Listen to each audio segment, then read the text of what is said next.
It was a time of revolution when writers and artists also fought for freedom. They exalted the outlaw, decried injustice, stirred the imagination. They reached millions with their art, and in doing so, they colored the politics of a century. Revolution and the Romantics, this time on the Western tradition. I've been talking about the achievements of the 19th century, and they were impressive. Now I want to talk about its conflicts. These were generational conflicts, social conflicts, which were the dark side of the century's material triumphs, national conflicts, and international ones, including bitter colonial friction. It's a story no less exciting than that of the Industrial Revolution, because it too is the story of upheaval, social revolution, national revolution, and their international counterparts, the 18th century's legacy to the 19th. Every age lives in the shadow of the past, even if it doesn't know it. The 19th century lived in the shadow of the 18th, and it was very strongly aware of this. The politics of the 19th century, the ideas that moved or repelled it, were the fallout of revolution. And revolution was its constant point of reference. Very often, its constant experience. The wars of the French Revolution and Napoleon began in 1792 and ended in 1815 at Waterloo, when Napoleon was finally defeated by the British with Prussian help. The great powers were determined to avoid another ordeal on this scale, and the Congress system they set up kept war from spreading beyond localized conflicts for a long, long time. But political disorder had come to stay. For the next 40 years or so, there wasn't a single year in the Western world, from Poland to Peru, without revolutions, rebellions, insurrections, some of them very bloody indeed. Waterloo or no Waterloo, not all the king's horses nor all the king's men could put the old regime together again. The revolutionary agenda rose like the tablets of the law before the peoples of Europe and the Americas, and the revolutionary agenda seemed unending. The American Revolution, then the French, had proclaimed two astonishing notions, both of them new in the experience of Europeans. The first was that they could make war against their rulers. The American colonists, after all, had used violence to get rid of their British king, and the French had used violence to get rid of their monarchy, and then they had gone on to overthrow or humiliate the ruling dynasties of all of Europe. This kind of thing, on this kind of scale, had never happened before in European history. The notion that subjects could make successful war against their hereditary rulers opened up similar political possibilities in the 19th century that nuclear weapons opened up in the 20th century, and they were just as unsettling. Within a lifetime of Waterloo, Latin America had fought itself free of Portugal and Spain. Greece had fought itself free of the Turks. The Belgians had set up their own independent kingdom. Italians, Poles, Canadians, Swiss, Danes, Germans, Spaniards, Portuguese had produced insurrections, not to mention the French, who changed rulers several times, and the English, who tried hard to do so but failed. The second notion that came out of this era of revolution reinforced the first, a political philosophy that justified the war of subjects against rulers. The revolutions in France and in America had not just succeeded. You could also justify them on moral grounds. It was this claim that they were just and righteous acts that made revolutions respectable. Before this, rebellion had been a crime, generally looked on as the ultimate civil and moral crime. But Americans and French claimed that they were not criminals at all. They were standard bearers of a new philosophy of man. They seemed to suggest that all attempts to overthrow a king by violence were good because practically all kings were evil. But above all, because the institution of kingship was evil. And this view affected increasing numbers of ordinary, respectable people who would have kept well away from revolutionaries in earlier times. The basis of the new position was to be found in three major ideas that we have already encountered: the perfectibility of man, the sovereignty of the people, and the equality of man. And if I use man rather than people or humanity, it's because this is the language that was used. The most fundamental of these ideas was that humans are perfectible, that they can be made perfect, that their lives can be made perfect, and so can the societies in which they live. This was a very new idea, and at the secular level it was very anti-Christian, because according to Christianity we cannot hope to be perfect in this fallen temporal world. But this new idea said that man could be perfect if only he were not prevented by the superstitions of the church and the tyranny of kings.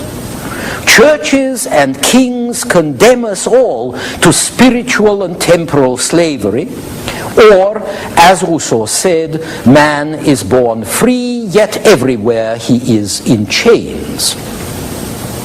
Those who agreed with this view felt that all you had to do was to break the chains. If you did that, you would achieve not just freedom, but perfection. So at the beginning of the 19th century, a generation of Europeans grew up who were told that they were free men condemned to slavery, but that their liberation was at hand and really that it was in their own hands. They remembered Voltaire's advice to crush the infamous cleric, the agent of backwardness and superstition, and they agreed with the poet Shelley that the world would be a better place when the last king had been strangled with the guts of the last priest. They never went that far in practice, but they rather did talk that way. Equally new was the doctrine of the sovereignty of the people. Nobody could say exactly just what this meant, but it was clear it did not mean the sovereignty of kings.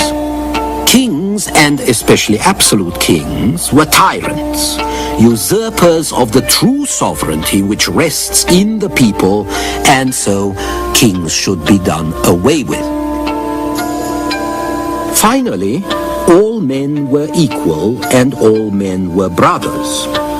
Again, no one could define exactly what this should mean in practice, though it implied that no man should enslave, oppress, maltreat another.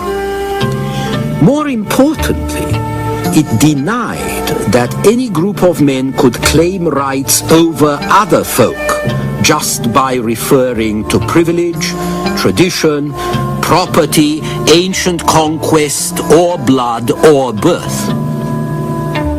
Rights based on such traditional claims are no rights at all. The only rights that matter are the inalienable rights of man, rights that are yours just because you are a man. In due course, this notion would be claimed for the disinherited as well. And the rights of man meant the emancipation of slaves in Europe by 1848 and in America 20 years later, although the emancipation of women took a great deal longer. But the first use of the slogan was simply to deny the rights of kings and priests and hereditary aristocrats to rule over others or tell them what to do. This composition, for example, is called the nightmare of the aristocracy. The legacy of 1776, the legacy of 1789, was the belief that social and political wrongs were there to be righted, that it was our duty to right them, and that if governments and societies didn't do their duty, then a revolution should do it for them. An attitude which brings us to an important strain of 19th century thought that we call Romanticism. Look at this picture of Napoleon as emperor, solemn and grand, the last of the enlightened despots.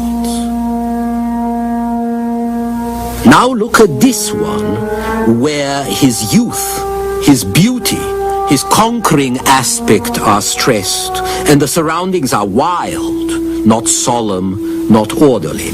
Napoleon could be a bandit, a highwayman, a rebel, the sort of figure that was supposed to excite young men and make young ladies swoon, which we call romantic. In fact, Napoleon embodies both these characteristics. He is the authoritarian father figure identified with law and order and repression and police and a code that protects property and contracts and the family. But he is also the romantic hero, a sort of Robin Hood who triumphs over tremendous odds, who represents adventure, excitement, energy, and youth against age, and the outs against the ins. After Waterloo, it was this second image of Napoleon that survived, and that turned the master of a very efficient police state into a patron saint of revolution. But the real patron saint of the new era was another figure from the previous century, Jean-Jacques Rousseau. I mentioned before that Rousseau provided many slogans of the revolution, but his real influence in the 19th century came from his confessions, which were only published in the 1780s when he was safely dead. The Confessions are the first modern autobiography in which the writer is so fascinated with himself that he tells everything he can about himself. His weaknesses, his bad actions, his love affairs, his sexual hang-ups. According to Rousseau, behaving badly doesn't matter because man is naturally good. It's society that perverts him. Man is naturally happy. It's society that makes him unhappy. And Rousseau's conclusion, fight oppression, fight repression, be yourself, resist social convention, scorn money and status, drop out. Choose rejection and failure if that is what it takes to be true to nature, your nature. Rousseau chose rejection and failure, which made him a very suitable figurehead for the party of the rejected and the oppressed, although in his case, I must say, nothing succeeds like failure. In France alone, 500,000 copies of his works were printed in the 7 years between 1817 and 1824. Rousseau was in the right place at the right time. Before Romanticism, he was the incarnation of Romanticism, because Romanticism, above all, was a reaction against the rationalism of the earlier Enlightenment, a reaction against the enlightened dream of a world where everything could be calculated and worked out in rational terms. Remember that the spirit of 17th and 18th century Enlightened thought had been to investigate what you could see with the help of new scientific instruments and to calculate what you could calculate. But the Romantics wanted to get the invisible and the incalculable. They were interested in the forces that move us or reveal us to ourselves, dreams, fantasies, madness. Romantic painters painted nightmares, they painted madmen, they painted people under stress who didn't act reasonably. They painted terrible accidents where nature mastered man. The Romantics were also interested in the great silent currents of society and history. The two great results of this would be the systems of thought elaborated by Karl Marx and by Sigmund Freud, both of whom wanted to reveal the underlying forces that move and affect human beings behind or below the apparent activities of society and individuals. More immediately, Romantic literature and art were about opposition and conflict. They were against conformity in manners, beliefs, taboos, even to the extent of condoning incest. They were against oppression, national, political, and social oppression. They wanted to abolish suffering. They opposed slavery. They opposed the death penalty. And they were against the law, which was an agent of oppression. Against the law, they exalted the bandit, the outlaw, in their paintings, in their plays, in their novels, their operas, even the fashions. They were for rebels against established authority, for youth against old age, and in part it was a generational revolt against conservatism, against the older generation who botched the revolution or opposed it, against fathers and elders who were the incarnation of the tyrant to be overthrown. Romantics were rebels, or they were sympathizers with rebellions, like Wordsworth, who, you remember, went to France in 1791 and found that bliss was it in that dawn to be alive. But Wordsworth changed his mind when liberation became war and terror, and others reacted just like him. The German poet Goethe admired Bonaparte as the carrier of revolution, admired him as the great liberator, until, that is, Napoleon became the great oppressor. Beethoven dedicated his Third Symphony, the Eroica, to General Bonaparte.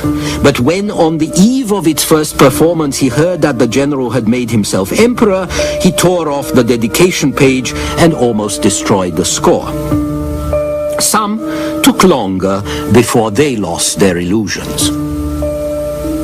The poet Byron supported the Italian patriots in 1820 and the Greek patriots a few years later. He went to Greece to fight for Greek freedom. He set up and subsidized a Byron brigade, and then he died of a fever at Missolonghi. And Shelley supported radicals in England as well as freedom fighters in Greece. And Shelley's widow, Mary, wrote the story of Frankenstein, which is not only the first science fiction novel, but a very Rousseau-esque story of a kind of noble savage, naturally good, corrupted and driven to murder by ill treatment.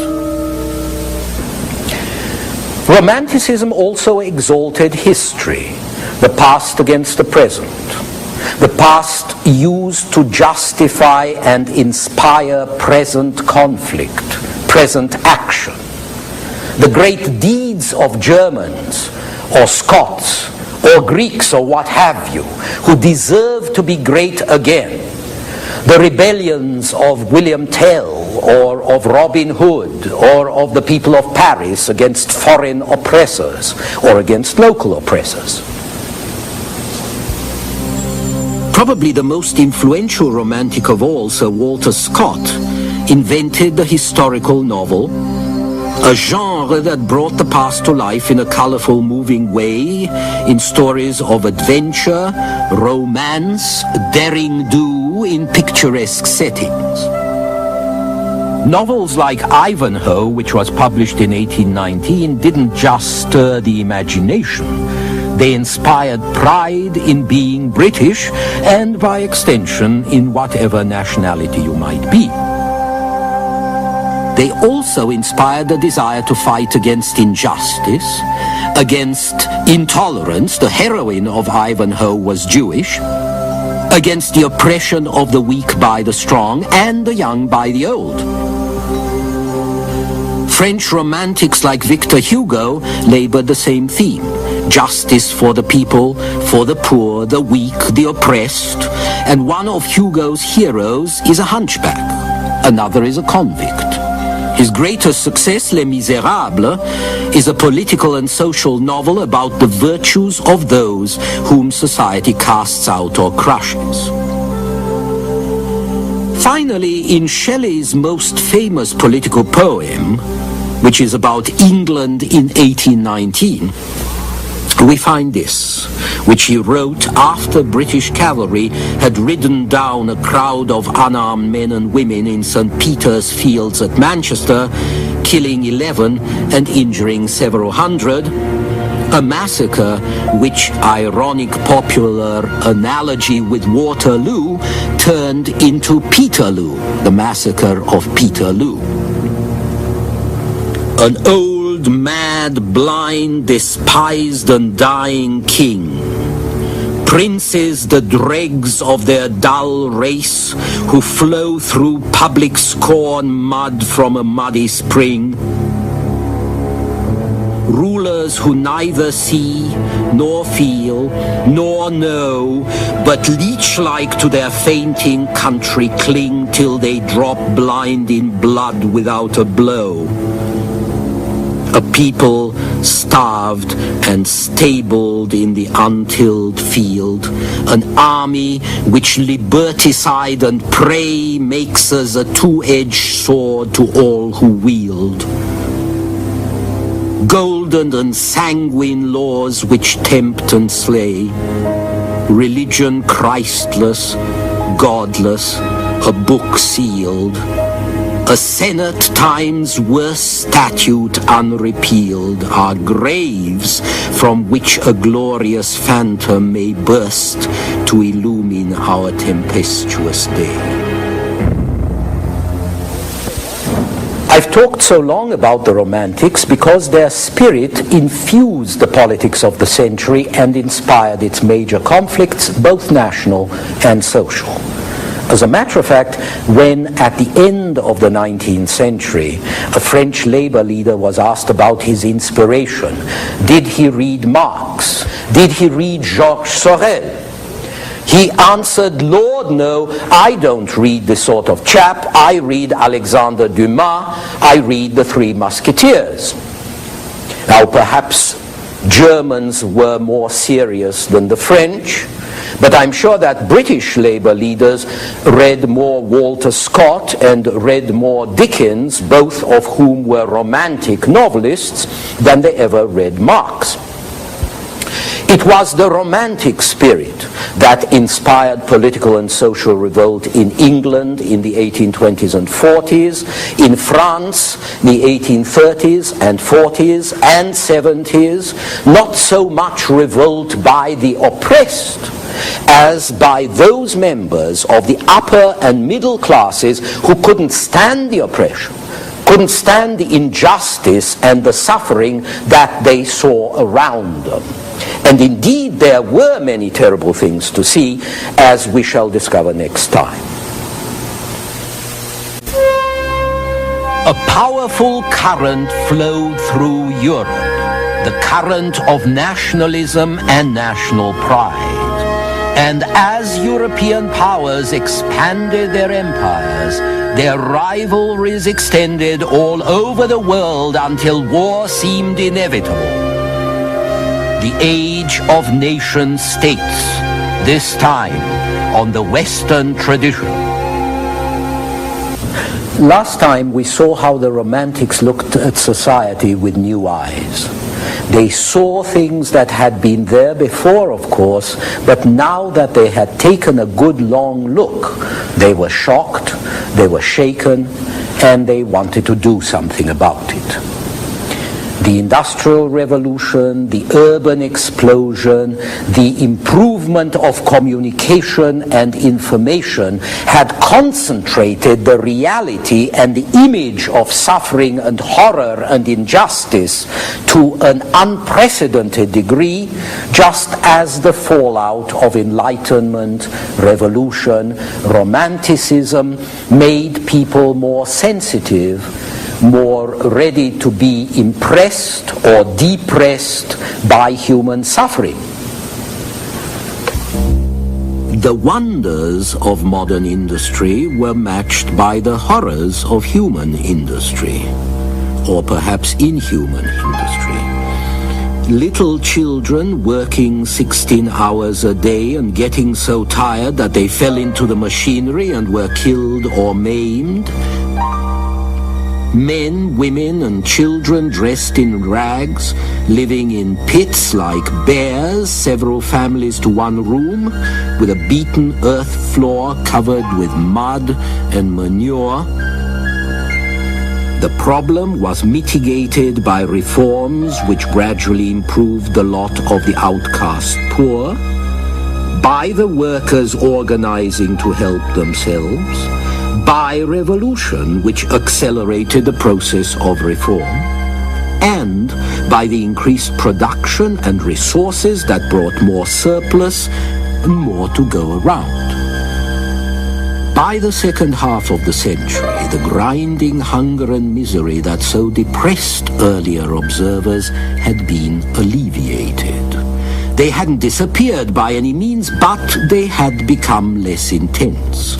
Hours of labor were being restricted, conditions of work were being improved, there were medical services, old age pensions, schools, subsidies for housing, for garden allotments, for unemployment. All this came in dribs and drabs, however, often too little and too late.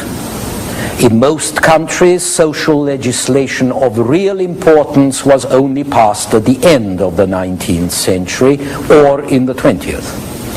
But it had never existed before. And if you compare the last 150 years with the rest of history, this alone makes it an exceptional period. Moreover, social reform came in part because the upper and the middle classes felt sorry for the lower classes, and that was new too. You might describe it as social romanticism. It sees the people as the last noble savages from whom social regeneration will come.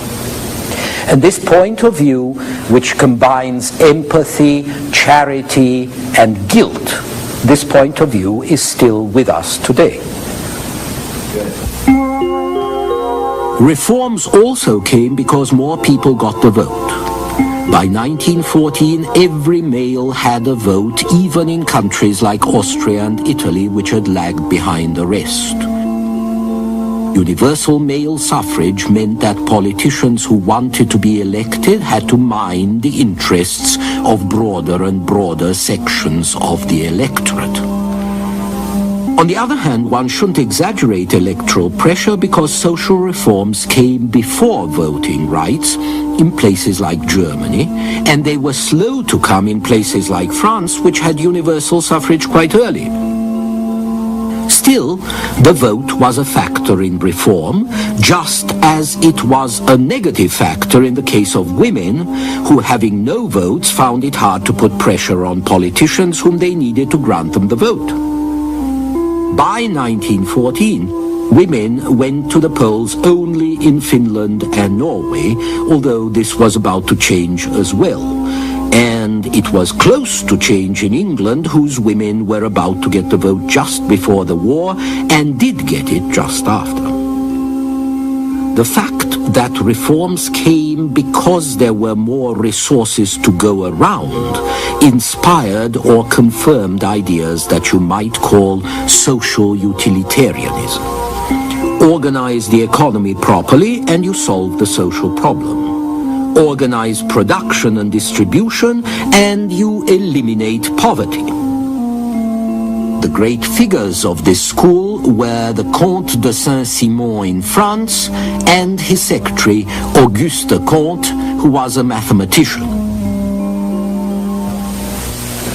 The doctrines associated with Saint-Simon and Comte are known as Saint-Simonianism and positivism. Positivism because it was supposed to be based on scientific analysis of positive data like mathematics or statistics. But what these doctrines are really is religions of progress inspired by the real progress taking place and arguing that gigantic further progress could be accomplished by technocratic management, engineers, financiers, specialists of all kinds, because it was closely related to concrete achievements. Positivism inspired a lot of people, including the men who won Brazil's independence, who put the positivist slogan on the country's flag: order and progress. Positivism also produced some very real successes. Positivists and Saint-Simonians built some of Europe's great railway lines. They planned and built the Suez Canal and the Eiffel Tower. They published the first mass magazines. They started the first ad agency. But if these contributed to the general prosperity, they addressed the workers' problems only incidentally and indirectly. If the workers wanted to be effective in labor politics and national politics, they themselves had to organize or to be organized to help themselves. And here we get the tradition of social revolt, which begins by trying to integrate the workers into the bourgeois state and which ends by denying that integration is possible, by arguing that the classes cannot be reconciled. The two nations, the poor and the rich, cannot be integrated. In this view, the workers, the working class, have to conquer power. They have to take over the state and use it in their interest, just as the bourgeois wrested power from the aristocracy in the revolution to use the state in their own interest.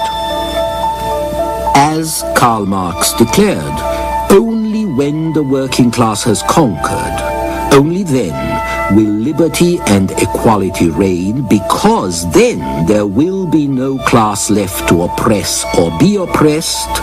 Society can be organized in a rational manner with labor and justice for all. Resources will flow from everyone according to their capacities, to everyone according to their needs. Marxism, however, was not going to be very influential until the end of the century.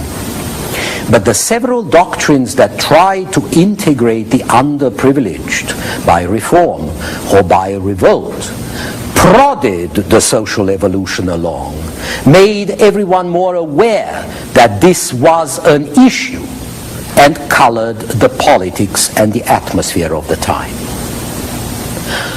But there was an even more powerful current flowing through Europe and out from Europe, and that was the current of nationalism, of national sentiment, national pride, fed by the example of 18th century revolutions and by the ideology of Romanticism. Greeks, Poles, Romanians, Czechs, and South Slavs were ruled by foreign powers. And Germans and Italians were divided into a lot of separate states.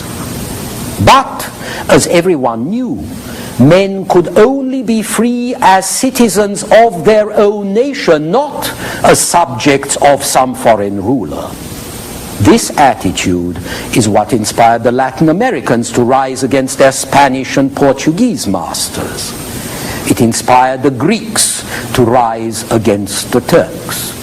It inspired the Belgians to seek independence from Holland. In fact, the international history of the century is the story of people struggling to be free as nations, achieving this as the Italians did, and the Germans, Romanians, Bulgarians, and Serbs in the 1860s and 70s, or failing like the Poles. Those who failed kept trying, and their plotting and their insurrections introduced an undercurrent of instability. There was no enduring international stability in 19th century Europe because the subject nations, Poles, Czechs, Slovaks, Romanians, South Slavs, were continually conspiring and rebelling to get what they claimed were their national rights.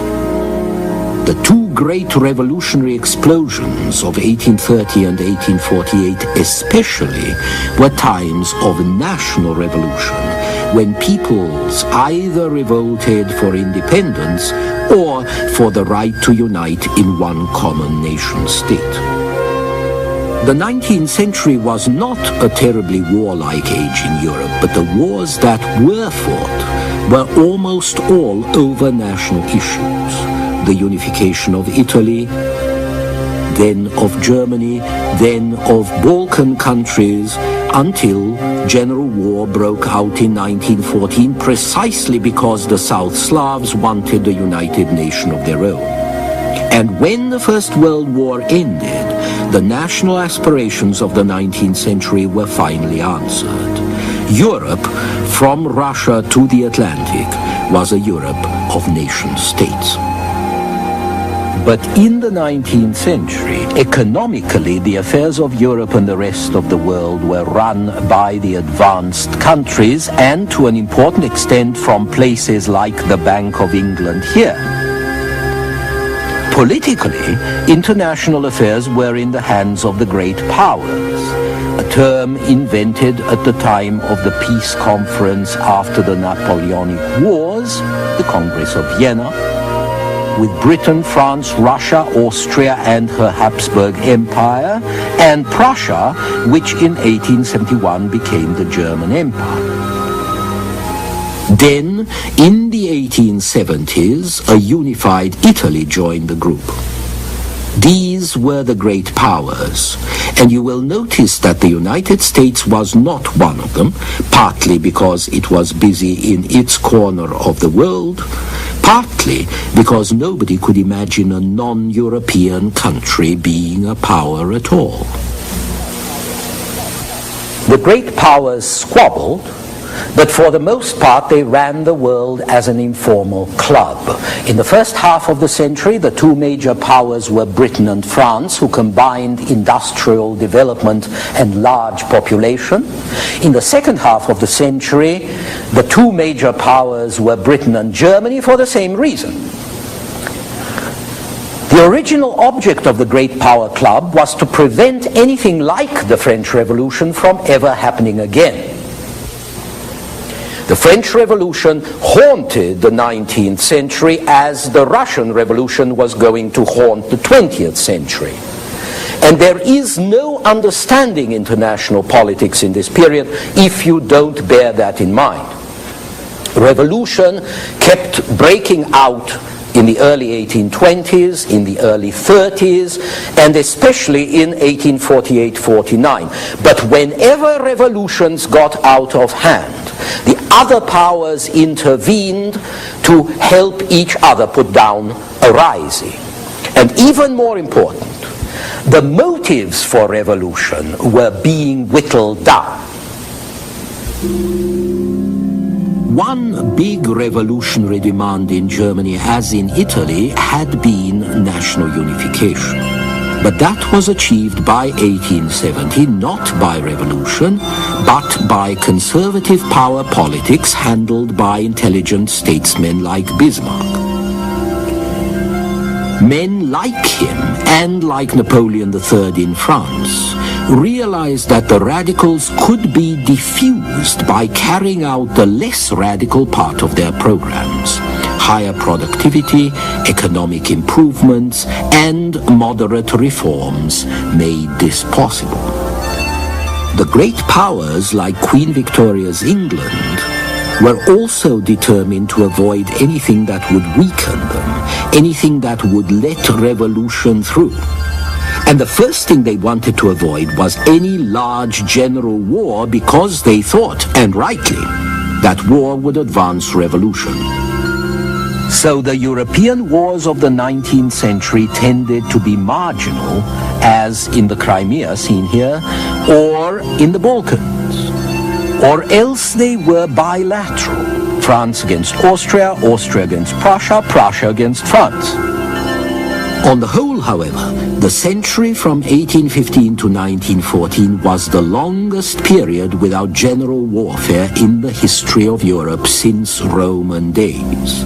And the reason for this, or part of the reason, is that the European powers managed to export their competitions and their surfeit of energy to other parts of the world, which is what we call imperialism.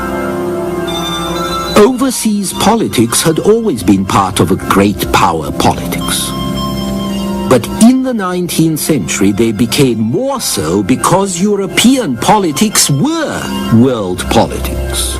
Europe had gobbled up the world. It did so by conquest. It did so through trade and investment. It did so by settlement, sending something between 30 and 50 million Europeans into countries that were already extensions of Europe, as in the Americas, or were going to become extensions of Europe: Australia, New Zealand, North Africa, South Africa, and Siberia. European colonies like England's Australia were in effect autonomous in their politics, better off economically than the home countries in Europe, and more open as well. On the whole, they offered more opportunities, more equality, more democracy than the old country, at least for the whites. This was not the case, however, in colonies where settlers were in a minority, where a few soldiers, planters, administrators ruled over natives with different colored skins. It isn't very clear why they even bothered to do so, because it isn't necessary to occupy an area in order to dominate its economy.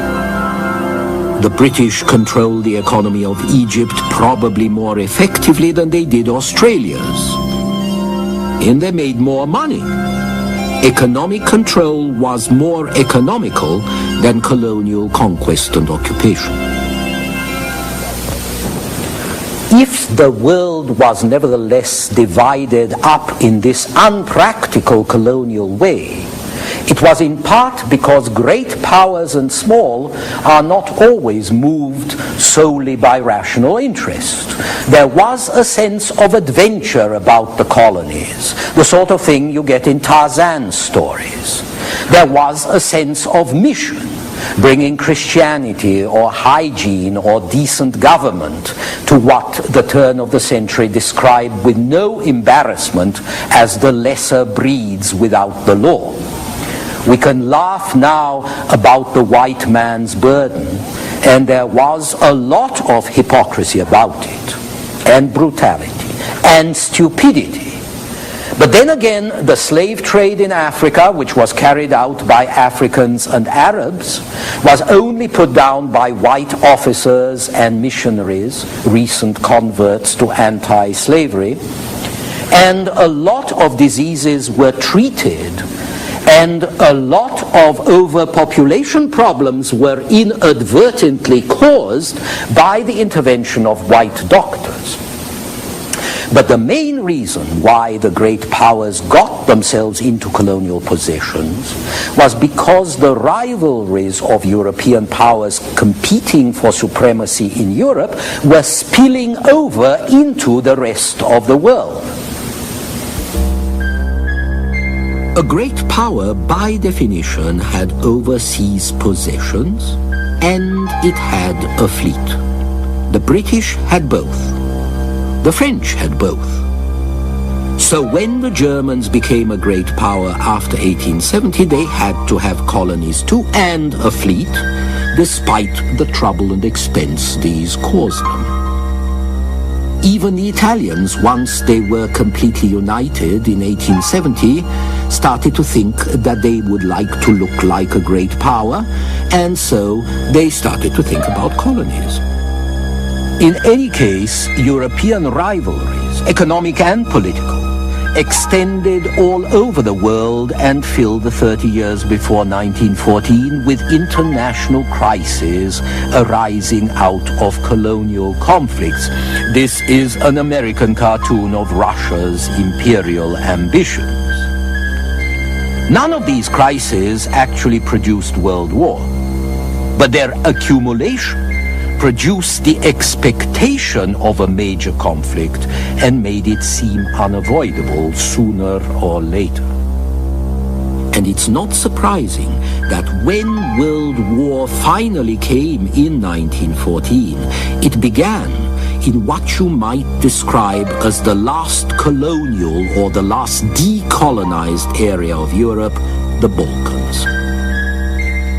Just as 19th century statesmen had expected, war and revolution came together. Russian colonial expansion on the Pacific Rim had brought the Tsarist Empire to war with Japan, a war which Russia lost badly.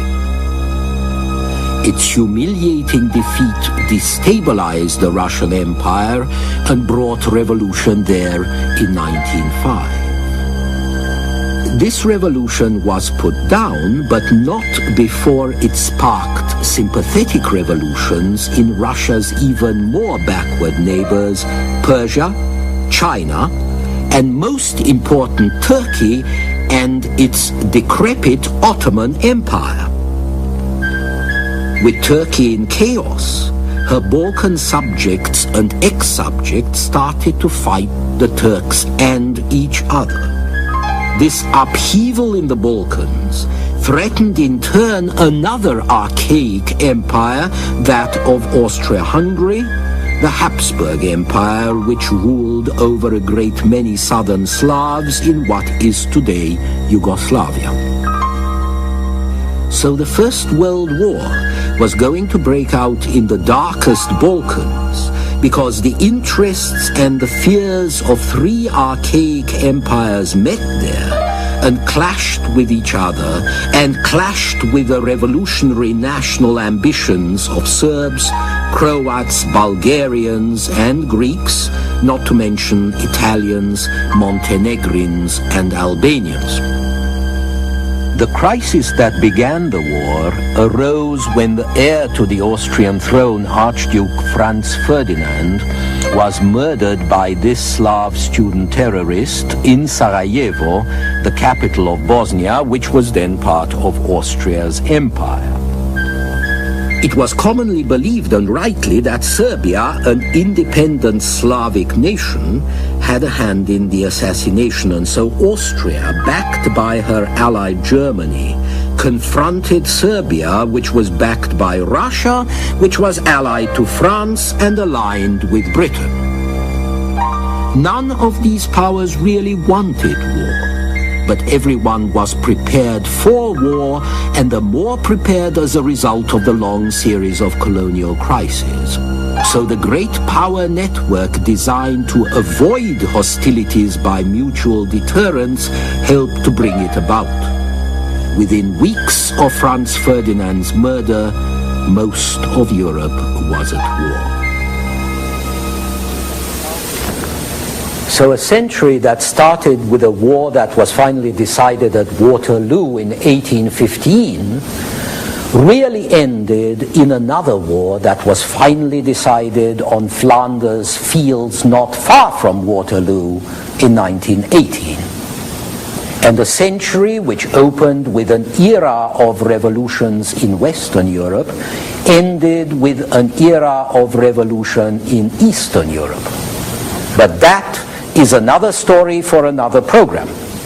Next time we'll go back a step to the end of the 19th century when many of our present attitudes were really shaped. Until then. By the end of the 19th century, schools were laying down the values and standards of patriotism for the very first time. There was less underemployment, there was more free time, more entertainment, and a new breed called consumers. A new public, this time on the Western tradition. Last time I carried the 19th century to 1914, and let me tell you, it was a heavy burden to bear, to 1914 when it exploded. But I want to go back once more to the 30 years or so before 1914, because as one Frenchman put it, who was going to die in the first weeks of the war, the world had changed more since he went to school than it had since the Romans. It was in those years, roughly from the 1880s to the outbreak of the First World War, that a radical change began which turned out to be the most profound revolution that the West has ever known. It was then that the great mass of people came to live and even to think like everybody else about whom history has ever been written. For several thousand years, remember, written history was a history of the upper classes, by the upper classes, for the upper classes. The definition of upper classes may have varied a bit, but until the 19th century, literacy was always the perquisite of small ruling groups and their immediate servants, clergy, clerks. The human record kept to the interests and the activities of those who made the record or who were expected to read it. Granted, that record was impressive, but it remained narrow, with the lower classes, that is the immense majority, making only sporadic appearances on the stage of history. That's when one talked about the starving masses, or the suffering masses, or the rebellious masses. The rest of the time, the masses were either out of sight, or else they served as extras for crowd scenes in which only a few characters from the upper classes could be distinguished. The populace provided a local color. And even the wonders of the Industrial Revolution were seldom for the common people, hardly ever for the common people outside the towns. But after mid-19th century, average people began to eat better, to dress a bit less badly, to work a bit more regularly.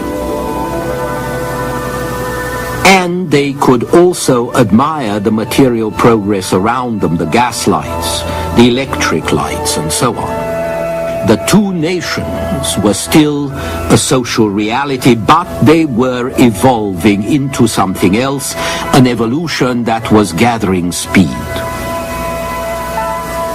By mid-century, the upper classes were beginning to include the middle classes. And this, in fact, is when the term middle class appears.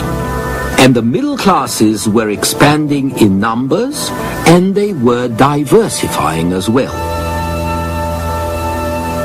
There were industrialists and bankers and professors, of course, but also a new section of mankind was becoming visible.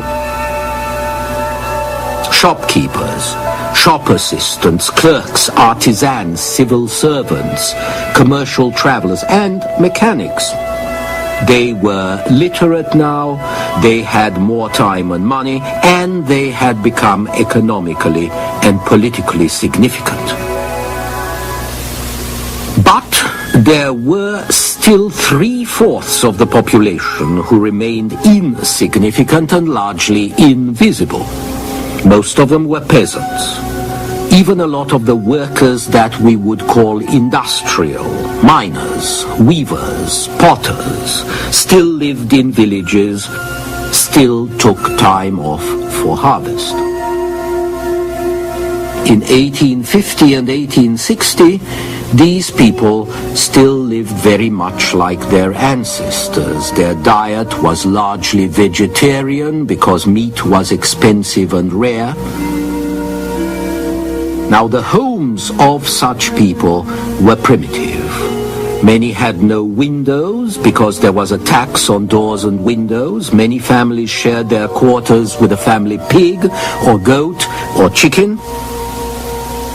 They shared them with a cow.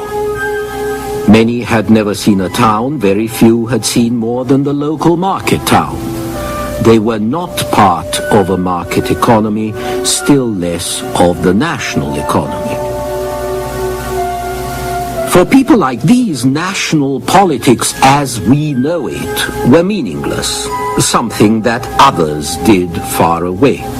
And the nation, what we call the nation, was not a familiar concept. Many people didn't even speak the national language. They spoke local dialects.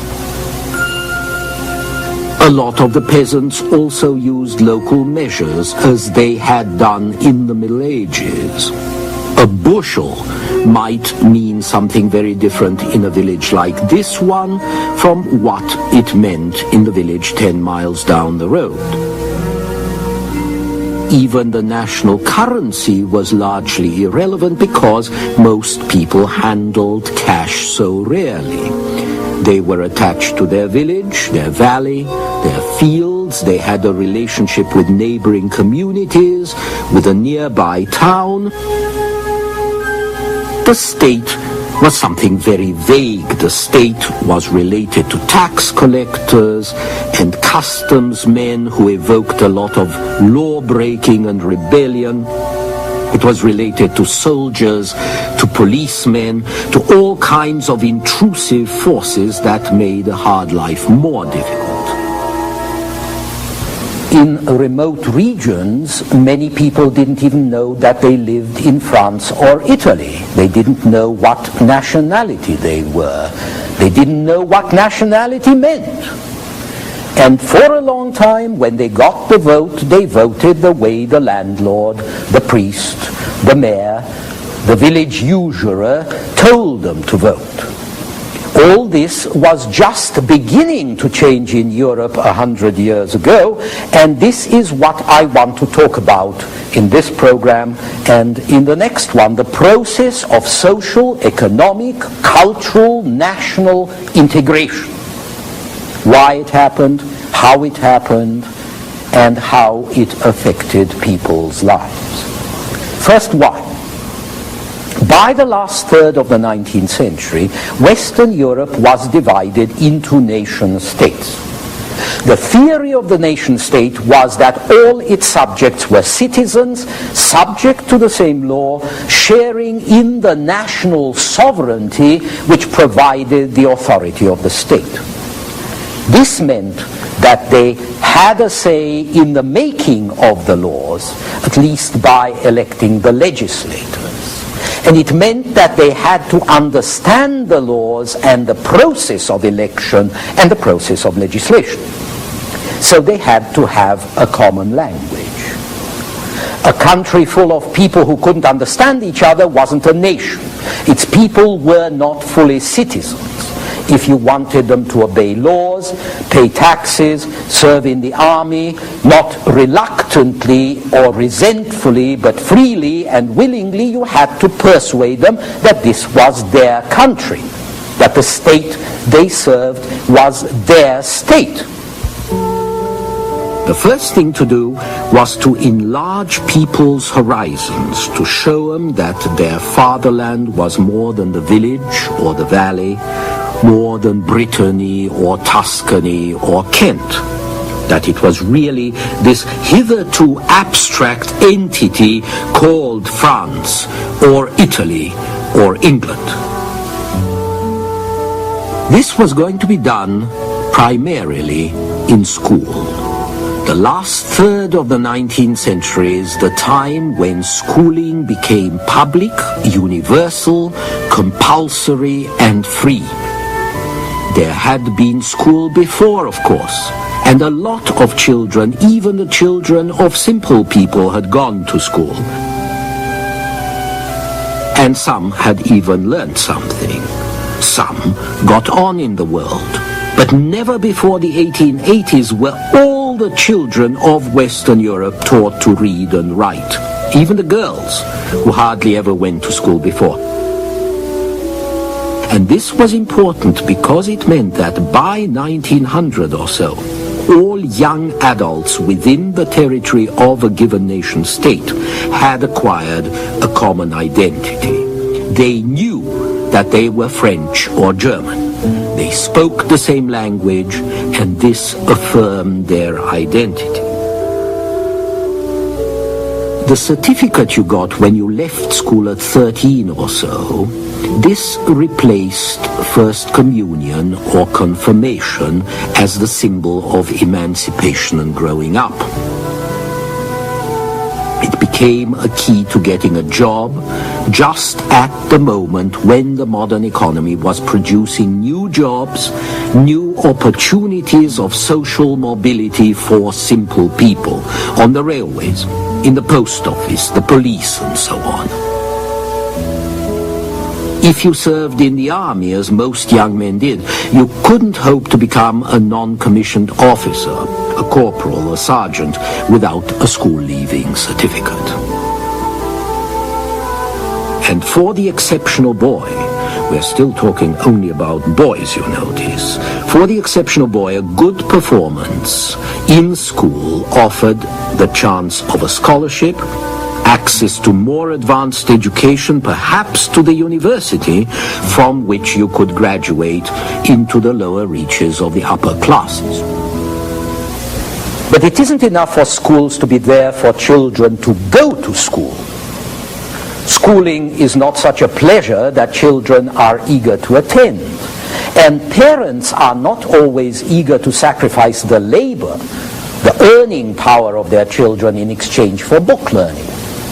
As a matter of fact, a lot of parents in the 19th century protested that being forced to send their children to school deprived them of a crucial portion of the family labor and family revenue. Who was going to guard the sheep? Who was going to bring in the extra shilling from their wages? Making schooling compulsory, making schooling free, helped, of course, and it happened at considerable cost because the dominant classes felt that, first of all, national integration was worth the price, and secondly, that a modern industrial society could not operate without a basic level of literacy. But that's what the masters thought, who voted the laws. What about the masses who obeyed them? What about parents and children? For the answer to that, we have to look at the dramatic changes the Industrial Revolution had brought about, especially in agriculture, transportation, and communications. In the second half of the 19th century, the mileage of road and rail soared, not just the main lines, but secondary lines, not just highways, but local roads, country roads. More goods got to the market, more commercial travelers got to the village. The peasant was at last brought into the national economy. He had to keep records, to complete forms, to fill in shipping manifests. So he couldn't afford to use a tally stick anymore and just notch up his accounts. He shifted from subsistence to a cash economy. he had to count in the national measures and in the national currency, and this dragged him into the wider world, whether he liked it or not.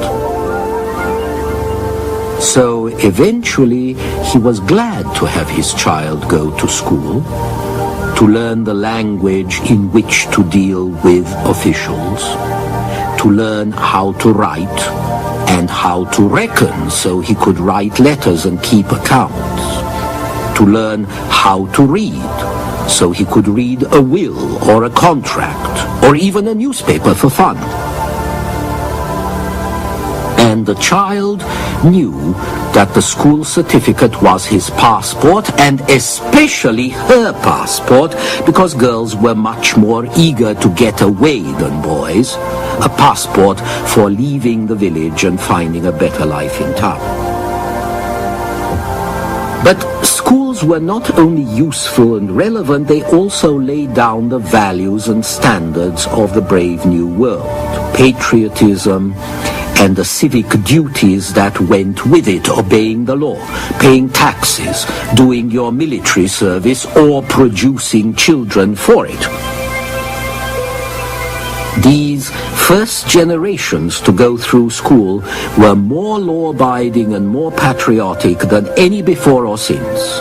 Indeed, the men who went to war with such enthusiasm in 1914 had been schooled in the 1880s and 90s. Meanwhile, an expanding economy had been attracting and accommodating more people. The peasants were voting with their feet for the dark satanic mills, voting for the alienating cities. They went there in droves because, unpleasant and dangerous as factories and cities might be, they were still better than the drudgery and the misery at home on the farm. As these emigrants left, the peasants who stayed behind on the farm were better off as well, because there were no longer too many hands for too few jobs. There was also less isolation, and the countryside was more integrated in the national economy and the national culture than it had been for centuries. Country folk were beginning to read the papers, penny papers increasingly illustrated, and the trains that delivered newspapers also brought fertilizers for the fields, better materials for building and roofing their houses, and stoves, and dishes, and ready-made clothing. And the young people began to wear shoes instead of clogs, especially at dances where they could now dance to the sound of violins, or even pianos instead of bagpipes. We've seen how city folk of the lower classes started to live like their betters. Now, country folk started to live like city folk. In 2 or 3 generations, they would even look like them. And that had never, ever happened before. And what the urban immigrants got in a few years, if they were lucky, now trickled back to the rural world where they came from, so that 2/3 of humanity could start joining the rest. Now, all this was not simply the result of philanthropy and good fellowship, of course. As we have seen with the industrial working class, it was also the result of self-help, organization, unionization. It was the result of access to the ballot, which made politicians try to serve their electors, try to provide what the communities that elected them wanted: roads, water, schools, credit, and jobs. And it was the result of greater productivity, hence lower prices, hence more accessible goods. But you couldn't have had higher productivity if you hadn't developed this immense reservoir, not just of labor, but of consumers.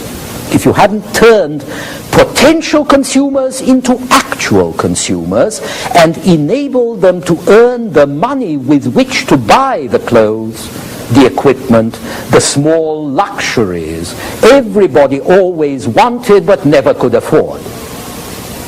So it was a sort of virtuous spiral. The more people you brought into the economy, the more they could buy, the more you could sell. The more you sold, the more you could afford to pay a living wage regularly and even to pay the same wage for fewer hours of work. Through the first half of the century, the English passed a series of factory acts which culminated in 1850 with a great advance, the 60-hour week for women. Since in a lot of places women worked alongside men, this meant a shorter working week for everybody and a half holiday on Saturday. That quickly became known as la semaine anglaise, and this English week of 5.5 working days became a major claim of industrial workers in other countries, and by the eve of the First World War, a major gain. One extra afternoon a week may not seem much to you, but it meant that working class families could enjoy more entertainment on Saturdays and even on Sundays when they were less tired. It meant they could go to the dance hall or theater,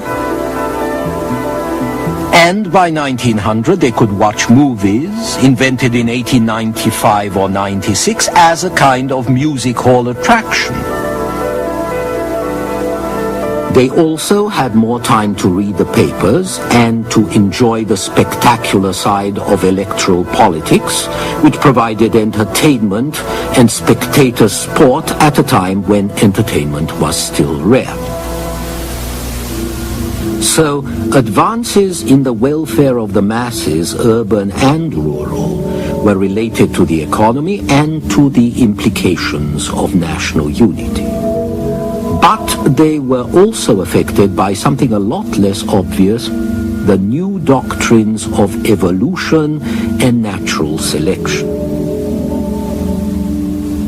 In 1859, Charles Darwin, an English naturalist, published a book called On the Origin of Species by Means of Natural Selection.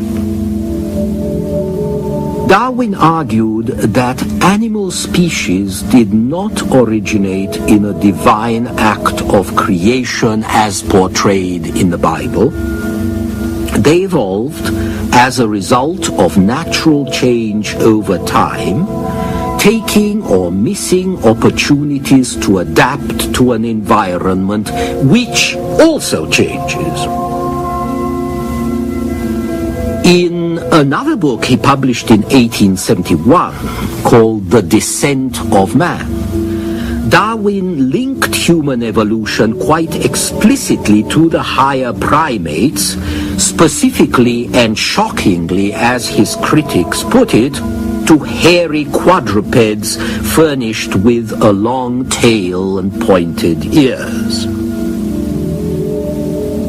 Life is a competitive struggle for existence, wrote Darwin. Creatures that possess useful characteristics, or that develop such characteristics by mutating right, are favored in the struggle, and what goes for other animals goes for the human animal as well. And such notions were expressed in a phrase that caught the public imagination: the struggle for existence, or the struggle for life. Darwin himself, of course, went to church as all gentlemen did. But Darwin was an agnostic, probably as a result of the fact that he studied to be a clergyman at Cambridge. He saw no higher moral or religious ends at work in evolution, only chance and necessity. Some of Darwin's followers, however, identified evolution with progress. And the general idea of the evolution of species and their struggle for life was quickly applied to nations which also seemed to evolve as living organisms do, struggling for survival and domination. So history could now be interpreted in terms of a struggle for life in which the weak nations went to the wall and the fittest survived. But there was a problem. Industrial surveys and urban surveys, which the 19th century adored, along with the statistics that the new conscript armies and the new public schools provided, all these suggested that industrial nations were terribly unfit. A high proportion of the population was sickly, twisted, underdeveloped in body and in mind, generally botched. And you had to do something about that. Christian charity said so, and Christian charity was very big in the 19th century, but now national interest spoke more loudly still, as we shall see in our next program. For most people, common people, things were looking up. There was time now for sports, trips to the country. Even a workman could buy his own bike.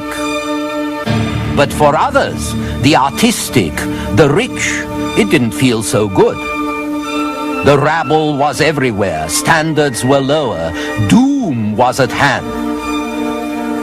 Fin de siècle, this time on the Western tradition. In our last program, we ended with the new 19th century doctrines of evolution and natural selection, the survival of the fittest, which were being applied to nations as well as to species. For the first time, national interest now demanded an improvement in the working conditions and the living conditions of the lower classes. For the first time, workmen were thought to have the right to enjoy culture and leisure just like their betters, because it would do them good. It would produce a fitter society. And in England, this determination produced the Bank Holiday Act of 1871, a landmark in the emergence of modern leisure patterns, because it transformed the old religious holidays into secular days of recreation sanctioned by the state. And so the holy day became the holiday. Railway stations were packed, steamboat piers were packed, cheap excursion fares, cheap hotels and boarding houses all prospered because of a new phenomenon, the working class holiday. Outside England, this took more time to happen, but it was a start and an example, like what came to be called the English week of 5.5 days. It meant that in England first and in other Western countries by 1900 or so, the workers got more free time.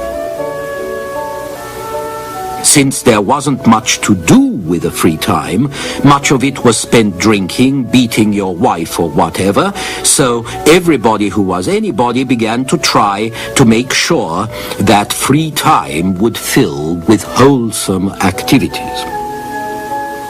One of the more wholesome activities social workers thought of was playing organized games.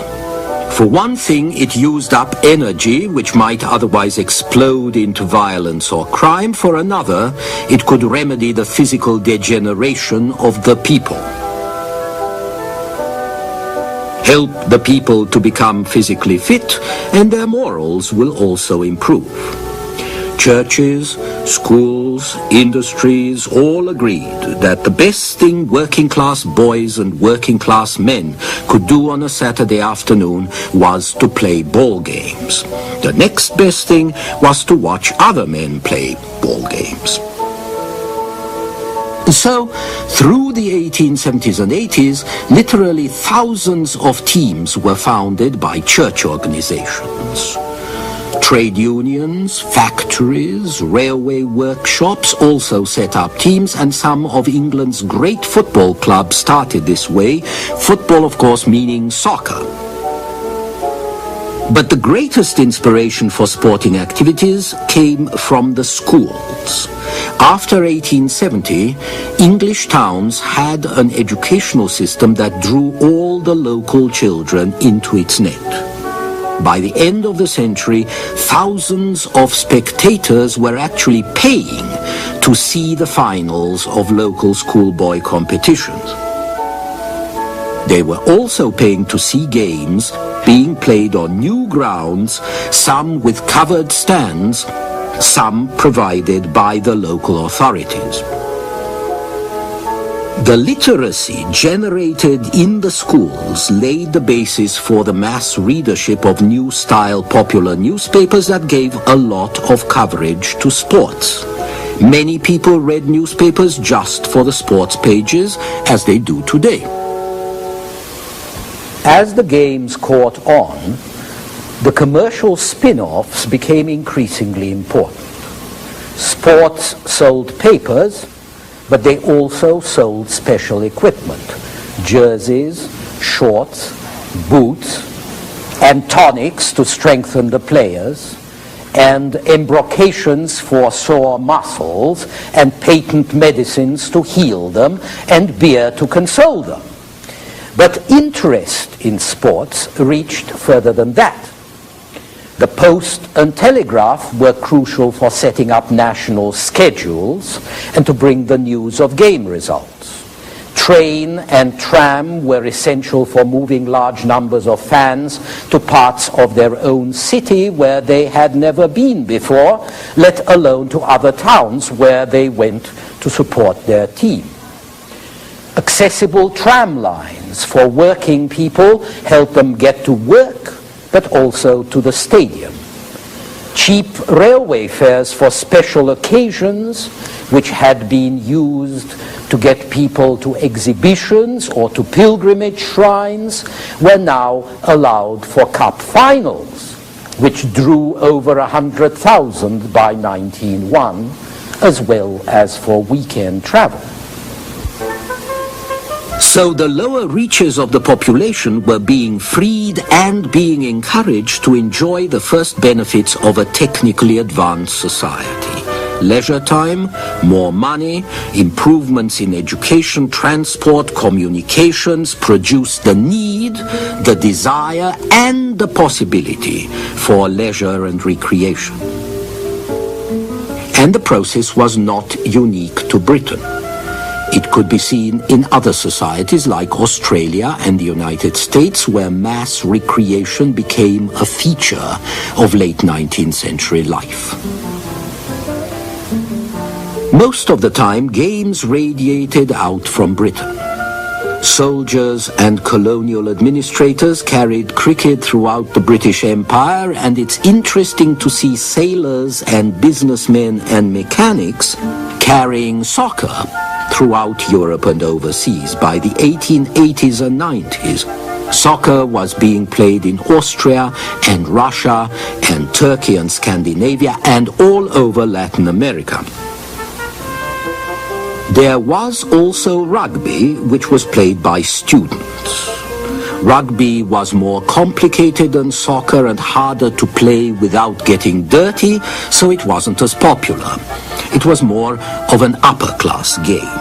The great English private schools played rugby, Oxford and Cambridge played it. American football also started in the universities, which formulated the first intercollegiate rules in 1873. The game they played was pretty close to rugby, but in the 1880s it evolved into what we now play and watch as American football, although even more violent. During the 1905 season, for example, college games produced 18 deaths and 159 major injuries. Perhaps that's what attracted mounting attendance, with hundreds of thousands flocking into new stadiums to watch college athletes maim each other. Baseball was less bloody, but just as popular after the Civil War, when it was codified and became an adult game. By the 1890s, baseball players had organized and were negotiating salaries and transfers. Baseball was being exported to Cuba and Central America, and gamblers and sporting goods manufacturers were making good money from it. By that time also, the only sport of strictly American origin had been born in 1891 at the YMCA in Springfield, Massachusetts, where a gym instructor invented basketball to relieve the boredom of gym classes. Within a few years, basketball was being played all over the world as well as in American colleges, and it was even played by women. It was the example of English and American college sports that fired a Frenchman, Baron Charles de Coubertin, to revive the ancient Olympic Games as an inspiration for moral and physical revival and for international amity. The first Olympic Games of the modern age would take place in Athens in 1896, and American athletes did very well there. I don't propose to give you a history of modern sports in this program, but I do want to make the point that social, political, and economic history come together in sports as in everything else. The emancipation of the masses, the improvement in their living and working conditions, the public concern for public health and national integration, the profits to be made out of all this, none of these can be separated. You can see this even better if you look at the fortunes of the bicycle, which was one of the most consequential inventions of the 19th century. Bike-like contraptions existed at the time of the French Revolution, but velocipedes turned into modern machines in the 1880s, and that's when they became tremendously popular. Early bicycles were expensive, so cycling was an upper-class and middle-class sport. But women could cycle as well as men, and the bike was a great emancipating agent for women because it freed them from chaperones, and especially because it began to free them from corsets and cumbersome skirts and put them in trousers for the first time. Early feminists, who were already interested in more rational dress for women, appreciated the bicycle and toasted it as a liberator. Then, as more people bought bikes, prices came down and more people could afford to buy bikes. Cyclotourism developed, cycling clubs, holidays on wheels. The growing number of cyclists on the roads led to demand for better road surfaces in the country as well as in town. Hotels and inns and roadside cafes developed or improved to cater to these new customers, and a whole industry grew. Manufacturers who wanted to show that their model was the best developed bicycle racing, both in velodromes and in road races, which drew tens of thousands of spectators. Cycle racing inspired some of the liveliest art of the 19th century, and it also provided, as soccer did in English-speaking countries, an avenue for social promotion. Champion racers were the first national and international sports stars. The cycle manufacturers were often people who had started out making umbrella spokes and corset stays and then converted to something more exciting using similar components. And the same spirit of enterprise inspired a lot of them to try to put engines between 3 or 4 wheels and to turn out first horseless carriages, which they called automobiles, things that move by themselves, and then the first airplanes. If you look at the wheels and the bodies of the first planes and cars, you will see that a lot of basic components were the same. And a number of cycle racers like the Farman brothers passed from racing bikes to racing cars to racing planes, moved by the same spirit as the men who made them, a love of speed, of adventure, of change, characteristic of the age.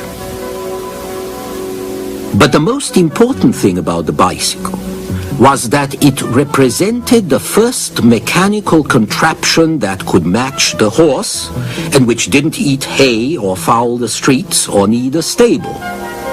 The bike allowed men to go faster than a horse. It gave a lot of people a mobility and freedom that only very few enjoyed until then. By the eve of the First World War, miners, skilled workmen, baker boys could afford to buy their own bike, and more could realistically dream of owning one eventually. That's the sort of revolution I like. But not everybody felt so enthusiastic about technological change because it disturbed established habits. The telephone, for example, was seen as an intrusion on privacy. When the painter Degas was called to the telephone during dinner, one of his guests laughed at him. So that's the telephone. Someone rings and you run, just like a servant would do. And when in a few years subscribers became so numerous that they couldn't be listed and called up by name, they were given telephone numbers. And this was resented and denounced as depersonalizing. You might be losing your identity. A lot of people from the upper classes felt that they were losing their identity in the new mass identity of the 1880s and 90s. The holidays they used to spend among themselves in some spa or seaside resort were being threatened, they thought, by vulgar crowds with loud voices and flashy clothes. The shopping they used to do in comfort was now hemmed in by a lot of crude women who had used public transport to get there. The higher education and the better jobs that went with higher education were even becoming available to a few schoolboys from the lower classes who might aspire to marry your daughter or your sister. Everybody dressed like everybody else. They didn't really, of course, but that's how the upper classes felt. So how could you expect respect, let alone the deference due from inferiors to superiors? Let alone respect for women, who now worked in increasing numbers, who wore bloomers, who flirted, who probably used contraceptive methods to limit the number of their children. Who could respect such women? Even political power, political influence were being disputed by parvenus who were not gentlemen but professional politicians. Goodness knows they might even be labor leaders. So the world was going to the dogs. It was full of degenerates. It was full of pushy parvenus. It was decadent. Democracy was decadent. If these degenerates weren't regenerated, society would sink under the weight of their rottenness and corruption. So let's clean them out. First, anti-Semitism will clean out the Jews and put them in their place. Then let's sweep out other foreign bodies, foreigners, Masons, Protestants from Catholic countries, Catholics from Protestant countries, and so on. Let's purify the community. Let's use eugenics, which proposes a science for breeding fine human beings. And let's revivify national enthusiasm and focus it on the struggle for life, against our neighbors, against our enemies, who will dominate us if we don't dominate them. That is nationalism. And while we're at it, let's defuse the working class agitation. Let's transcend the idea of class warfare by joining the two great forces of the age, nationalism and socialism, in which the state possesses the means of production as well as the means of government. Let's combine these two great forces in a new, more powerful ideology called National Socialism. As you know, this was an idea with a great future and a bloody one. But for the moment, socialism and nationalism were going to advance separately. But each affected the other. The national state became increasingly interventionist, increasingly social, the major agency for redistributing the wealth of its citizens, taking from the rich and giving to the poor. And although the socialists continued to talk internationalism and class war, they became increasingly patriotic, increasingly attached to the reformist state.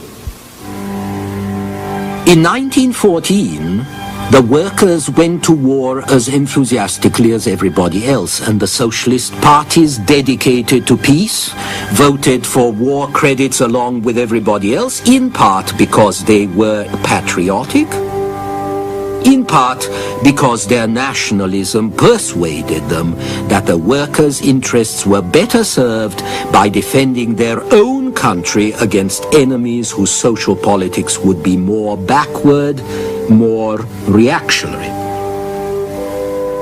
This was one set of reactions to the turbulent times. Do something, political or ideological.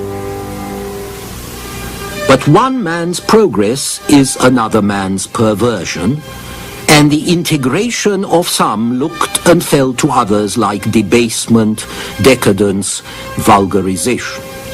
So another significant reaction was to escape, to drop out, to affirm your difference from the rabble, to show that you were more sophisticated, more cultivated, more sensitive than the heavy, lumpish, unleavened masses. And this was a very influential reaction. It affected most of the arts and letters of the time, and it introduced the era of the avant-garde, in which the virtue is not so much in what you do, as in being ahead of what others do. A new conformism whose chief characteristic is that it tries to avoid conformity. It was important to write or paint or sing in a way that wouldn't be appreciated by insensitive barbarians, but only by initiates, by aesthetes, by refined palates and fine minds capable of appreciating rare and refined sensations, tastes, shapes, illusions. Truly exceptional men and women appreciated only the exceptional. Ordinary living, as one of them said, was not for them. Our servants will do that for us. The ideal now was music without melody, paintings without a shape that might be immediately clear to the beholder, poetry without rhyme, novels without a plot, philosophies that communicated a wisdom for the chosen few. In the long run, this was going to divorce artists and intellectuals from the general public and establish the present principle that either you are a real artist, condemned to exile in the midst of insensitive masses, or else you make your work comprehensible and accessible, which is a form of prostitution. all this is now old stuff. But it wasn't in the 19th century, when all the great painters and writers were also very popular. In the short run, this tendency to set oneself apart artistically fitted the new tempo of the age, the interest in novelty and change. It also went with a propensity for nonconformity. Drugs, homosexuality, transvestism, occultism, mysticism, all of which were used mainly to demonstrate that you were not as others were. The publicity that such activities attracted confirmed the prophets of doom that yes, they were living in an age of decadence. And the doomsters' reactions confirmed the aesthetes that they were living in an age of barbarism. So the paradoxical situation in the 20 years or so before 1914 was that life was getting better for everybody materially, but that the most artistic and sensitive were convinced that life was getting worse. And this also was going to become a familiar experience, a familiar phenomenon of the 20th century. For some reason, the end of the 19th century struck a lot of people as if it was the end of the world. They spoke of these years as the fin de siècle, the end of the century. And nobody had taken the end of a century so tragically since the coming of the year 1000, when they really expected the end of the world.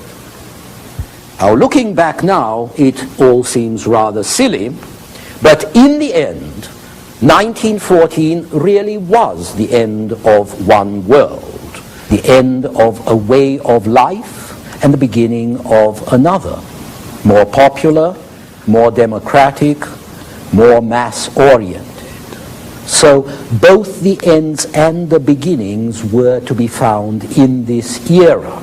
And we shouldn't be surprised that people were confused, contradictory, mixed up, just as we are today. Next time, the war to end all wars.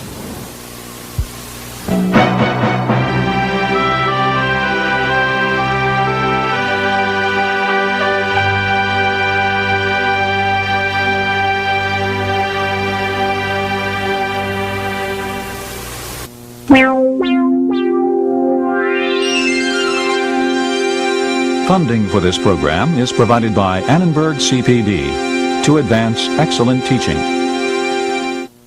For information about this and other Annenberg CPB programs, call 1-800-LEARNER and visit us at www.learner.org.